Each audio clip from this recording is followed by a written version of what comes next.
തൃശൂർ താനിശ്ശേരിയിൽ തോട്ടിൽ കുളിക്കുന്നതിനിടെ വിദ്യാർത്ഥി മുങ്ങി മരിച്ചു. പൈങ്കുളം സ്വദേശി ഉണ്ണികൃഷ്ണന്റെ മകൻ അതുൽ കൃഷ്ണയാണ് മരിച്ചത്. അഖിൽ, എങ്ങനെയാണ് അപകടമുണ്ടായത്? വൈകുന്നേരം, അതായത് ഇന്ന് വൈകുന്നേരമാണ് ഈ കുട്ടി സുഹൃത്തുക്കൾക്കൊപ്പം 3 മണിയോട് കൂടിയാണ് സംഭവം ഉണ്ടാവുന്നത്. സുഹൃത്തുക്കൾക്കൊപ്പമാണ് ഈ കൂളിത്തോട്ടിൽ കുളിക്കാൻ എത്തിയത്. ഈ സമയത്ത് കൂട്ടുകാർക്കൊപ്പം ഈ അരികിലിരുന്ന് കുളിച്ചുകൊണ്ടിരിക്കുകയായിരുന്നു. അതിനിടയിൽ അബദ്ധത്തിലാണ് ഈ കുട്ടി ഈ തോട്ടിലേക്ക് വീണതെന്ന് പറയുന്നു. പെട്ടെന്ന് തന്നെ ഈ കുട്ടികൾ, അതായത് കൂടെ ഉണ്ടായിരുന്ന കൂട്ടുകാരൊക്കെ തന്നെ നിലവിളിക്കുന്ന കേട്ട് നാട്ടുകാർ ഈ കുട്ടിയെ രക്ഷപ്പെടുത്തി ആശുപത്രിയിലേക്ക് കൊണ്ടുപോയി. ആശുപത്രിയിൽ എത്തിക്കുമ്പോൾ ചേലക്കരയിലെ സ്വകാര്യ ആശുപത്രിയിൽ എത്തിച്ചു. പക്ഷേ ഈ കുട്ടിയുടെ ജീവൻ രക്ഷിക്കാനായില്ല എന്നുള്ളതാണ്.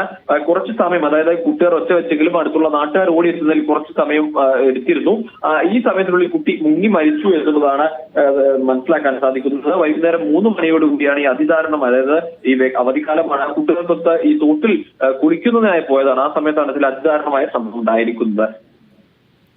ശരി, കെ അഖിലാണ് വിശദാംശങ്ങൾ നൽകിയത് തൃശ്ശൂരിൽ നിന്നും.